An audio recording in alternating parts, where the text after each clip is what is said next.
Bismillahirrahmanirrahim. Assalamualaikum warahmatullahi wabarakatuh. Baik, jumpa lagi dengan saya Sofyan, calon guru penggerak angkatan keempat Kabupaten Bone. Pada kesempatan kali ini, saya akan memaparkan tentang koneksi antar materi, kesimpulan dan refleksi pemikiran Ki Hajar Dewantara. Menurut Ki Hajar Dewantara, pendidikan yaitu tuntunan di dalam hidup tumbuhnya anak-anak. Maksudnya bahwa pendidikan yaitu menuntun segala kekuatan kodrat yang ada pada anak-anak agar mereka sebagai manusia dan sebagai anggota masyarakat dapatlah mencapai keselamatan dan kebahagiaan setinggi-tingginya. Lingkungan pendidikan meliputi lingkungan keluarga, lingkungan sekolah, dan lingkungan masyarakat atau organisasi pemuda yang biasa disebut dengan Tri Pusat Pendidikan.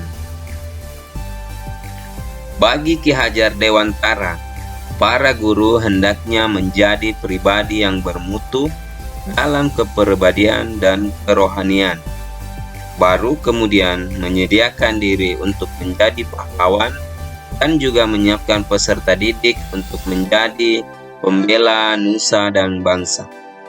Dengan kata lain, yang diutamakan sebagai pendidik yang pertama adalah fungsinya sebagai model atau figur teladan, baru kemudian menjadi fasilitator dan motivator. Hal ini merupakan semboyan pendidikan yang diusung oleh Ki Hajar Dewantara, yakni ing ngarso suntulodo, ing madyo mangungkarso, tuturi handayani. Dalam konsep pendidikan Ki Hajar Dewantara, ada dua hal yang harus dibedakan, yaitu pengajaran dan pendidikan, yang harus bersinergi satu sama lain. Menurut beliau, pengajaran bersifat memerdekakan manusia dari aspek hidup lahiriah, sedangkan pendidikan mengarah pada memerdekakan manusia dari aspek hidup batiniah. Dari pernyataan ini dapat disimpulkan bahwa kata pendidikan jauh lebih luas daripada pengajaran.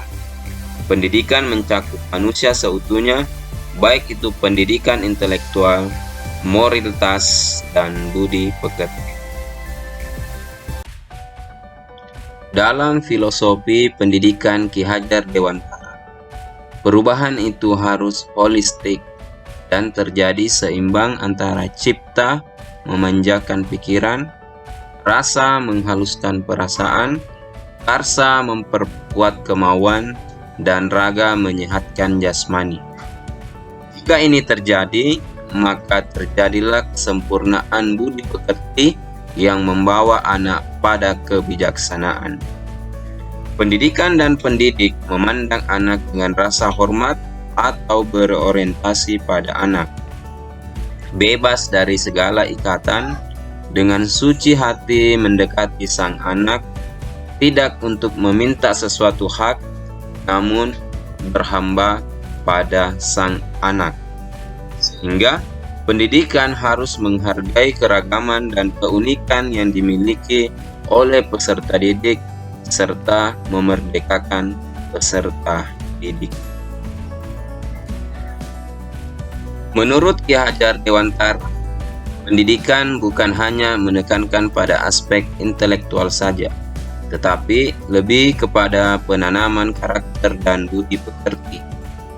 Pendidikan yang hanya menitikberatkan pada intelektual tanpa mempertimbangkan aspek cipta, rasa, karsa, dan karya, maka akan menghasilkan manusia tidak sempurna. Dalam menyelenggarakan pengajaran dan pendidikan kepada rakyat, Ki Hajar Dewantara menganjurkan agar guru tetap memperhatikan ilmu jiwa, ilmu jasmani, ilmu keadaban dan kesopanan, ilmu estetika, dan menerapkan cara-cara pendidikan yang membangun karakter. Setelah mempelajari modul tentang pemikiran filosofis pendidikan Ki Hajar Dewantara, maka akan menanamkan niat yang tulus dalam diri untuk memanusiakan anak atau peserta didik sesuai dengan kodratnya, mampu menciptakan suasana pembelajaran yang bernilai kebebasan tanpa ada paksaan sehingga tercipta suasana merdeka belajar, menghormati anak didik, serta mengupayakan kegiatan pembelajaran yang sesuai sebagai upaya dalam mencapai tujuan pendidikan nasional. Saya percaya murid saya merasa nyaman dengan proses pembelajaran yang saya lakukan sehingga mampu memahami apa yang saya sampaikan dan mampu berinteraksi dengan temannya atau orang lain, mampu mengkomunikasikan apa yang diketahui baik di dalam kelas maupun di luar kelas atau di depan umum, mampu menyelesaikan tugas tepat waktu. Namun di antara mereka masih ada yang belum mampu melakukannya, bahkan masih kurang percaya diri. Hal yang berubah dari pemikiran saya adalah bagaimana merancang proses pembelajaran yang berorientasi pada peserta didik kelas. Bagaimana memandang peserta didik dengan segala keunikan dan keragaman yang dimiliki. Bagaimana menyeimbangkan budi pekerti peserta didik, serta bagaimana memilih metode atau pendekatan pembelajaran yang memerdekakan peserta didik dalam belajar. Yang bisa segera saya terapkan adalah bagaimana merancang proses pembelajaran yang memerdekakan peserta didik dalam belajar, sehingga sebagai pendidik tidak hanya sibuk memikirkan perangkat pembelajaran dan kepentingan lainnya. Hal ini dapat menyebabkan saya sebagai pendidik terkadang melupakan tugas utama, yaitu menuntun dan membimbing peserta didik menjadi pribadi yang berakhlak mulia atau sesuai dengan profil pelajar Pancasila. Selain itu, bagaimana memberikan proses pembelajaran yang menyenangkan, berfokus kepada peserta didik, sehingga menciptakan pembelajaran yang bermakna dan berkesan sehingga peserta didik selalu memahaminya dalam kondisi apapun dan sepanjang hayatnya. Sekian dan terima kasih. Salam dan bahagia.